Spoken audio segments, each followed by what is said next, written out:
এবার প্রকাশিত হলো সর্বকালের সেরা খেলোয়াড়ের তালিকা। সেখানে সর্বকালের সেরা খেলোয়াড় হিসেবে 1 নম্বরে আছেন আর্জেন্টাইন মহাতারকা লিওনেল মেসি। তবে 2 কিংবা 3-এও নেই পর্তুগিজ তারকা ক্রিস্টিয়ানো রোনালদো।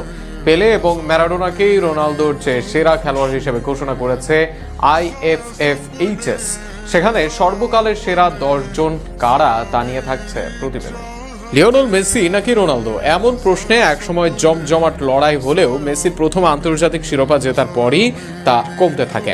আর 2022 সালে বিশ্বকাপ জেতার পর তা যেন একপেশে হয়ে পড়ে 8 বারের ব্যালন ডিওরের পক্ষে। এবার সর্বকালের সেরা খেলোয়াড়দের তালিকা প্রকাশ করেছে IFFHS, যেখানে শীর্ষস্থানে আছেন তিনি। International federation of football history and স্ট্যাটিস্টিক্সের প্রকাশিত তালিকায় মেসির দীর্ঘদিনের প্রতিদ্বন্দ্বী ক্রিস্টিয়ানো রোনালদোকে সর্বকালের চতুর্থ সেরা খেলোয়াড়ের সম্মান দিয়েছে। সেরা 5-এর শেষ নামটি ডাচ কিংবদন্তি ইয়োহান ক্রাইফের।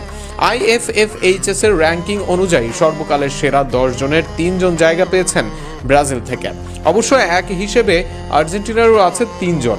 IFFHS এর র্যাঙ্কিং অনুযায়ী সর্বকালের সেরা 10 ফুটবলারের প্রথম জনই আর্জেন্টাইন লিওনেল মেসি। ব্রাজিলের সর্বকালের সেরা খেলোয়াড় ও ফুটবল রাজা খ্যাত পেলে আছেন 2 নম্বরে। অন্যদিকে আর্জেন্টিনার বিশ্বকাপ জয়ের নায়ক